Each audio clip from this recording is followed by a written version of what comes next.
a gente não querer nem ver as notícias, né?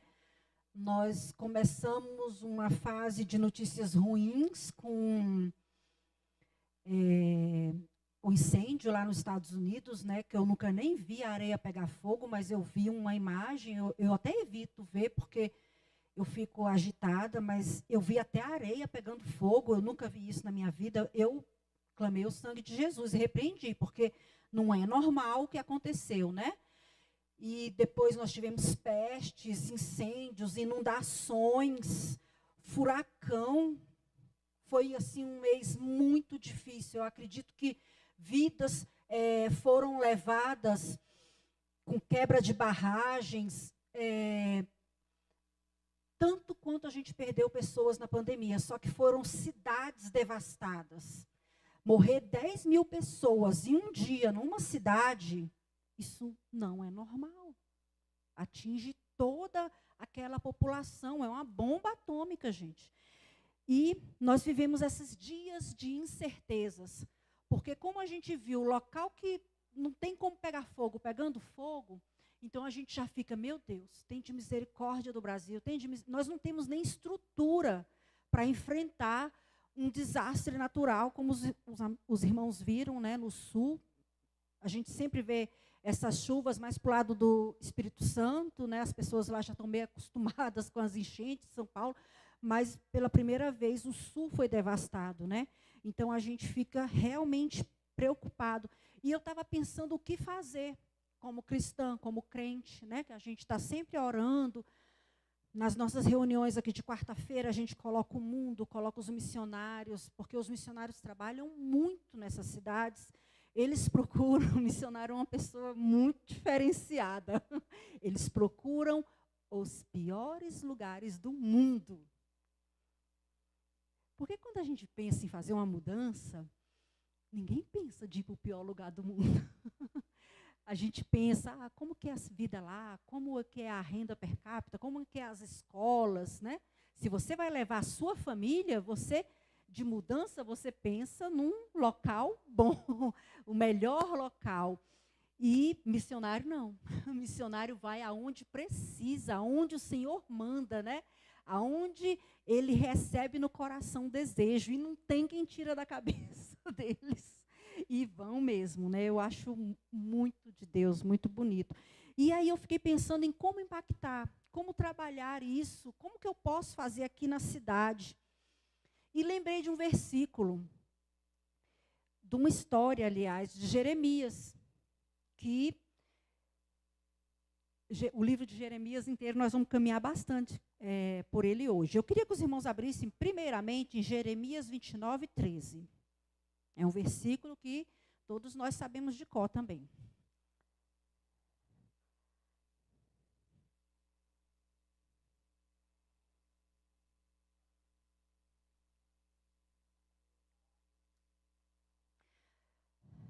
Jeremias 29, 13. Buscar-me-eis e me achareis quando me buscardes de todo o vosso coração. O próximo versículo. Eu li ali. E serei achado de vós, diz o Senhor, e farei voltar os vossos cativos e congregar-vos-ei de todas as nações. E buscar-me-eis e me achareis.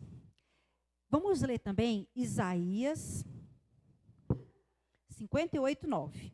Botei bem pequenininho, nem eu enxergo. Vamos abrir. Agora ficou melhor. É a confirmação. Um fala, buscar-me-eis e me achareis, se me buscar de todo o coração. Isaías fala a mesma coisa. O Caleb hoje me perguntou, aonde estão os profetas? Eu falei, Caleb, o dom de profecia é muito raro. Então, assim, na Bíblia a gente tem poucos profetas para uma Bíblia inteira, né? E Jeremias e Isaías foram profetas. Isaías 58, 9. Assim que me invocar, quando? Assim que me invocar, eu te ouvirei. Antes que fales, estenderei a minha mão. Esse é o nosso Deus, né? E aí eu fiquei raciocinando sobre impactar. como é que eu faço, como é que eu, né, preciso fazer, porque é uma coisa que arde em nossos corações, é uma coisa que nos leva, a gente amanhece pensando em falar da palavra de Deus, só que é tanta coisa. E aí, me veio à mente a seguinte questão. Eu faço muitas provas. Eu faço 1, 2 provas por dia dos cursos que eu faço. Eu já começo o dia fazendo prova. Eu tomo meu café da manhã. Cafezinho preto, assim, mais café do que leite. Se não, a gente não tomar, parece que o dia não vai, né? E aí depois eu oro, eu canto. E a gente não deixa de fazer isso. Porque é minha obrigação, eu preciso trabalhar, eu não deixo de trabalhar. Eu preciso de estudar, eu não deixo de estudar. Eu preciso de orar e de me importar com as pessoas que me cercam, de pedir a Deus por essas pessoas, e eu não faço. Por que que essas coisas não são naturais para nós? Porque a gente quer impactar o mundo. Hoje eu li acho que de Spurgeon, está direto no Instagram, toda hora aparece. O diabo enganou 1/3 dos anjos. O que que ele vai fazer com esses povos que nem a Bíblia lê? Então, toda hora aparece, né, esse tipo de comentário para a gente. Porque a gente não se coloca na brecha. Tem que ser natural esse passo, né, esse se importar, esse impactar. Como que a gente vai fazer para estar impactando o mundo? Como que nós vamos fazer? Fazendo. É simples, né? Mas precisa vir do seu coração, tem que ser como a obrigação do seu trabalho, tem que ser como o seu café da manhã. Você tem que raciocinar aonde você vai fazer, fazendo. Isso mesmo, porque é a vida de alguma pessoa que a gente está orando. Eu tenho várias pessoas que eu oro todos os dias, já oro há muitos anos, não saem da minha lista de oração primária. E eu oro e anoto na minha agenda. Orei por fulano, ciclano e beltrano. Isso é assim, já, às vezes, e não são meus filhos, viu, gente? Não são os meus filhos, são pessoas que eu oro já há muitos anos. E eu tenho certeza que Deus está fazendo a obra. Arde em meu coração. Então, a fala que hoje é, eu dou o devido tempo ao que realmente importa. Eu trato com o mesmo valor o meu relacionamento com Deus, como o meu relacionamento com o meu chefe, com a escola, com os colegas vizinhos, que a gente tira um tempinho para conversar todos os dias. A gente sabe tudo que acontece na casa dos vizinhos, porque são pessoas que são ali próximas a gente. Se tiver qualquer situação, a gente sabe. Então, a hora é agora. Nós estamos falando de hoje, de tomada de decisão. Como eu falei inicialmente, esse mês foi muito difícil. A gente precisa dar valor ao que realmente importa. Você vê cidades inteiras queimando, cidades inteiras sendo devastadas por furacão, terremoto, barragem que rompeu. Foi um mês horrível para o mundo. Foi um mês horrível. E como que a gente precisa se preparar? Como que eu me preparo para este fim de estar aconselhando, de estar orando e não de estar simplesmente na internet vendo as reportagens? Porque como a gente viu, local que não era para ser destruído foi. Então a gente precisa estar coberto, cuidando. Como a gente leu agora há pouco, buscar-me-eis e me achareis. Mas é quando? Quando buscar. De que maneira? Buscando, fazendo. É complicado, é complicado. Meu relógio, esqueci. Nós temos exemplos na Bíblia, porque assim, sempre que a gente traz esse tipo de mensagem, o que vem, eu sei porque eu já passei por isso muitas e muitas vezes, o que vem no meu coração é, eu estou fazendo, eu faço, eu vou fazer. Mas é muito complicado. esse tipo de pessoa não é o tipo de pessoa, não faz parte do meu contexto de vida. Como que eu vou evangelizar se a gente não tem um contexto de vida? E aí, Jeremias falou para Deus, eu sou muito jovem. Gideão falou para Deus, eu não vou dar conta. A gente sabe o final da história de Gideão, sabe o final da história de Jeremias. Mas inicialmente foi dessa forma que eles chegaram para Deus. Eu não posso, não faz parte do meu contexto de vida. Eu sou muito jovem, eu sou muito fraco. Era como a gente, era como você, como eu. Era assim que eles se sentiam. E aí, lá em Jeremias 1, versículo 4, é um versículo maravilhoso. Eu gosto muito de ler ele com os adolescentes, porque mostra o quanto que um jovem pode crescer. Assim, já está ali. Veio a mim a palavra do Senhor dizendo, antes que te formasse, Deus falando com Jeremias, antes que te formasse no ventre, te conheço.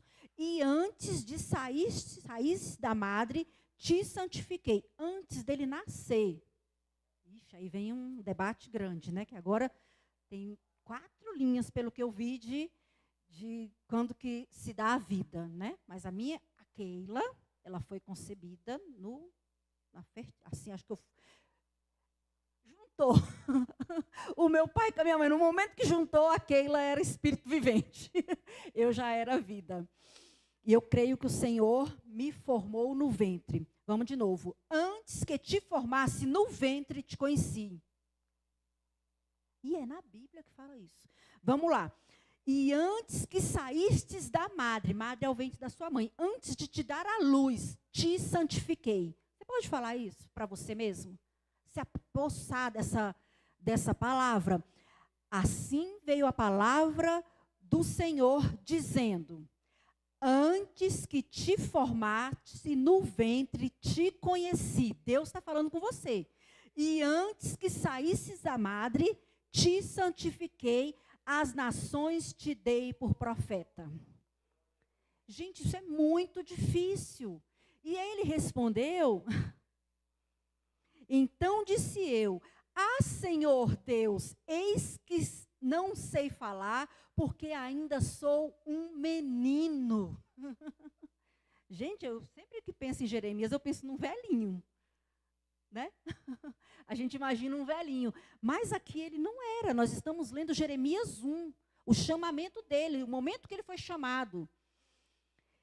Eu sou um menino. E aí o Senhor fala, antes de você nascer, eu te formei. Antes de você já estava separado para ir, para falar, para se importar, para estar presente, para orar pelas nações, para transbordar na palavra de Deus. Antes. E a desculpa deles não colou. A desculpa deles, né, e de tantos outros personagens bíblicos, sempre que Deus chamava, era como nós. Sempre que alguém ia, tinha o chamamento do Senhor. Deixa eu ver as horas. Aí, sempre que tinha o chamado, todos, acredito que todos na Bíblia, não teve nenhum que foi de livre e espontânea vontade. Acredito que nenhum. Depois eu vejo com a irmã Maria do Carmo ali, se tem algum. Mas eu acredito que todos deram uma desculpa. Moisés deu desculpa. Todos deram uma desculpa. Olha, eu sou novo, eu não sei falar. Moisés falou que tinha língua pesada, né? Não tinha. Alguns até dizem que ele era gago, né? E Jesus afirmou para Jeremias que ele era escolhido desde o ventre, que ele que tinha escolhido ele. E aí Jesus falou, sabe o que para Gideão? Jesus falou para Gideão assim, você é poderoso. Foi isso que ele ouviu. E aí ele foi.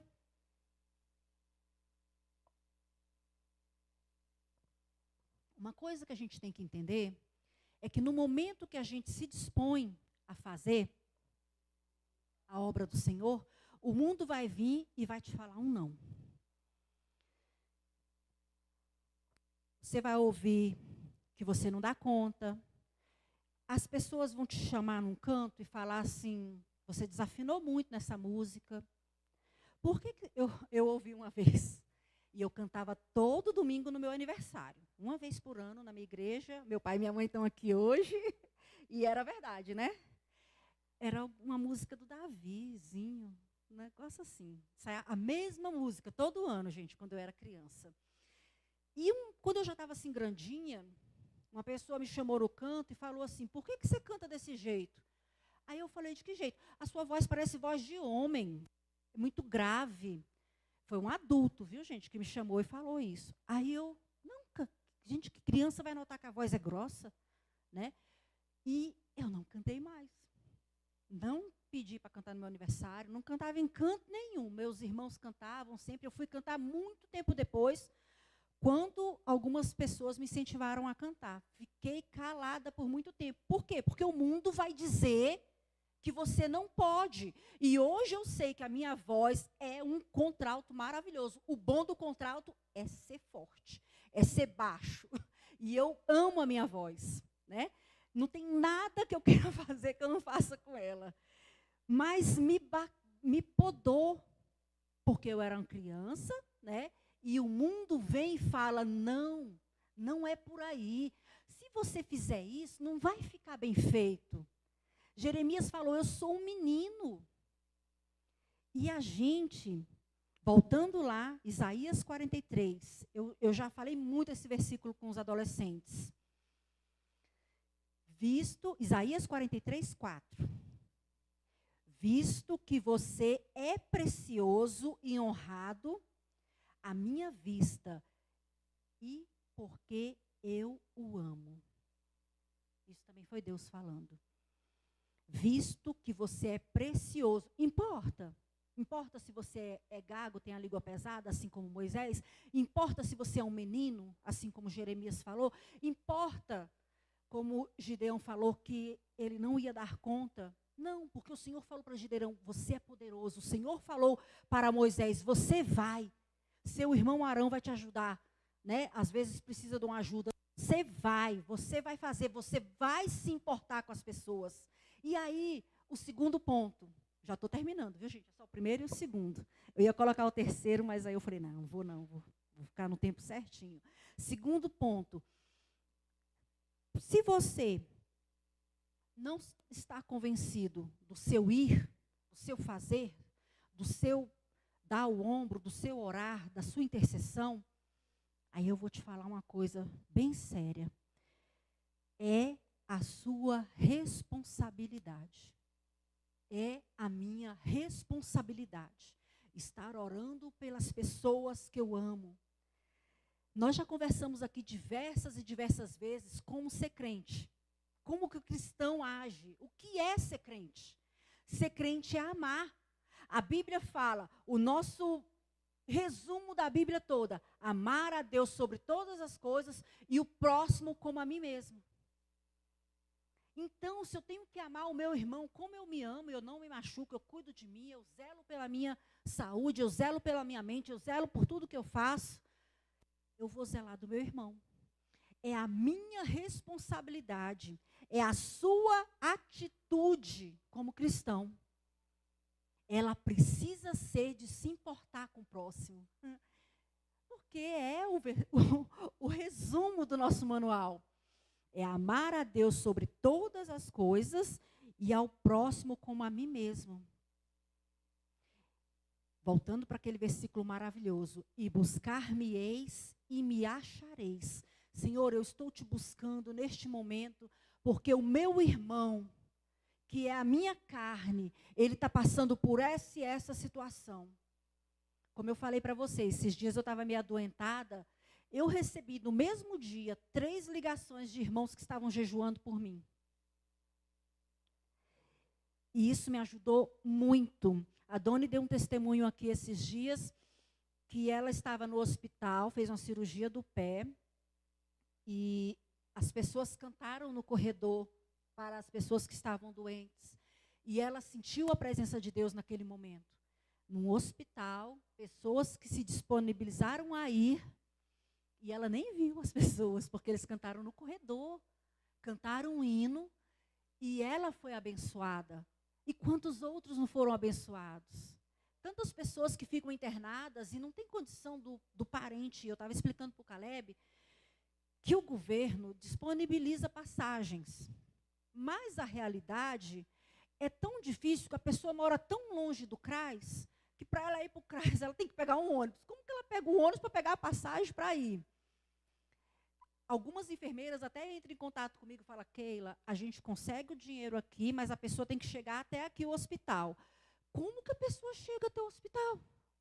É complicado. Então, algumas pessoas ficam sem receber visitas dos seus entes queridos, ficam lá no hospital, se tratando. Então, quando um grupo vai e canta, e ora, e pede pela vida daquela pessoa, aquela pessoa está com o coração aberto e recebe de Deus. Né? É o nosso trabalho, é a nossa responsabilidade. Ser cristão é estar pronto para ter uma atitude de ajuda ao próximo. Como eu falei inicialmente, é fazendo. E aí, eu lembrei de algumas mulheres que receberam a bênção no momento que a oportunidade apareceu. Pessoas que viram o mover de Deus e pegaram a bênção. Outras pessoas foram usadas, é claro. Primeira mulher, Maria Madalena. Segundo a Bíblia, Jesus orou, havia algumas mulheres, e aí Lucas escreve, né? Deixa eu ver se eu copiei. Copiei. Lucas 8:2. E algumas mulheres que haviam sido curadas de espíritos malignos e de enfermidades, Maria, chamada Madalena, da qual saíram 7 demônios. Está na Bíblia. E a gente sabe que ela ficou acompanhando o grupo de Jesus. Ela viu a oportunidade e pegou. É claro que se ela estivesse correndo por lá, não tinha como Jesus, né?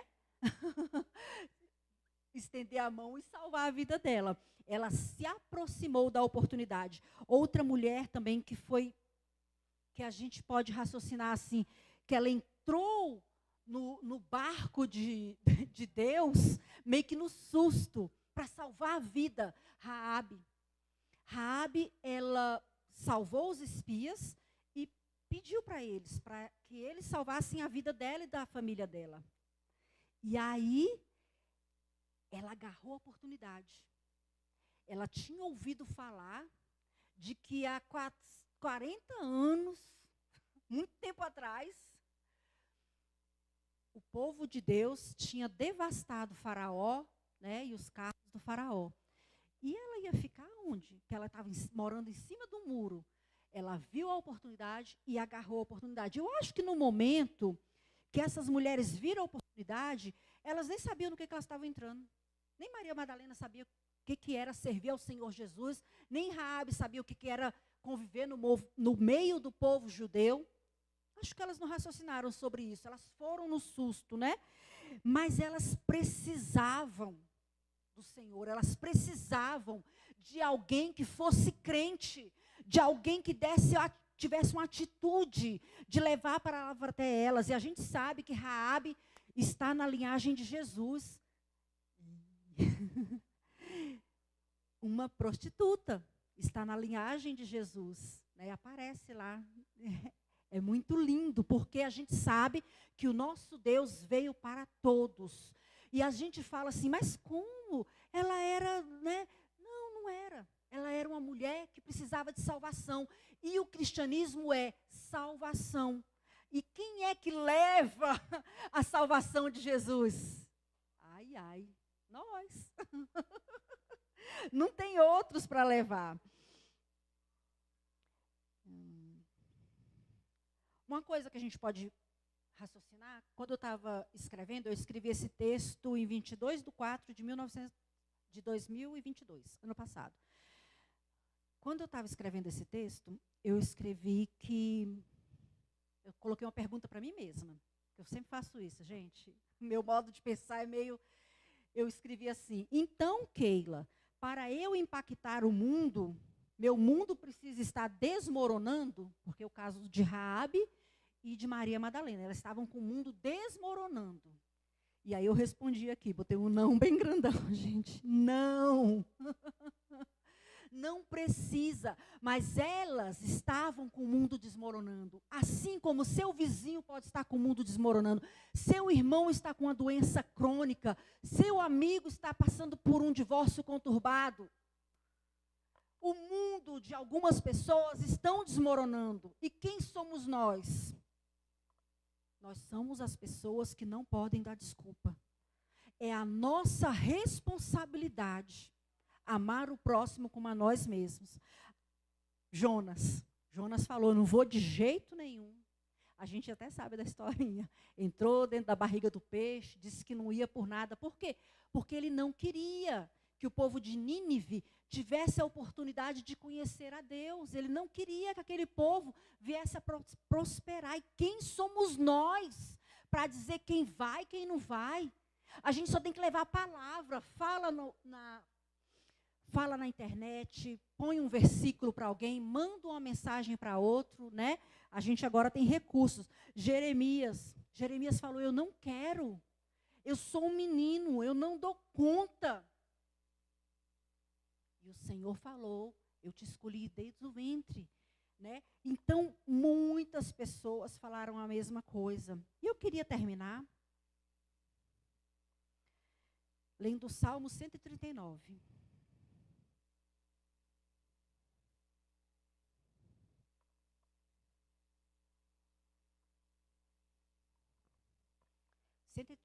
Versículo 7.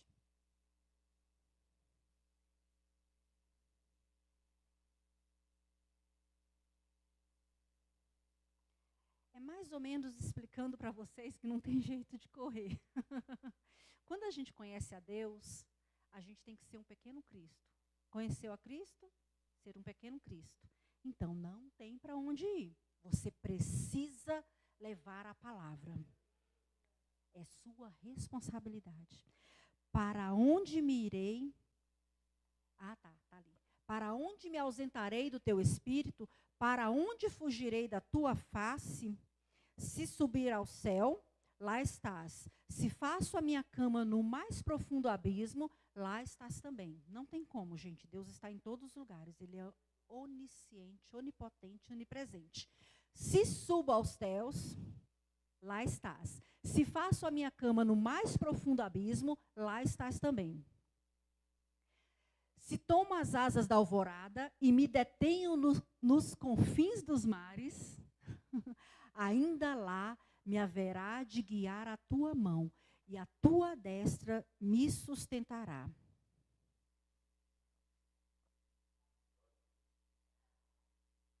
Resumo de hoje. Voltando ao tópico 1. Se você tem algo a fazer, faça. Se você tem algo a dizer, diga. Se você tem alguém para visitar, vá. Marque ou não marque, apareça, né? É fazendo. E aí, lembrando também do segundo ponto,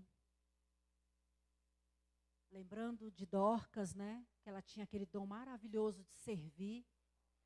E quando ela morreu, todo mundo começou a chorar, porque ela costurava as roupas, ela ajudava, e o Senhor Deus a ressuscitou, né?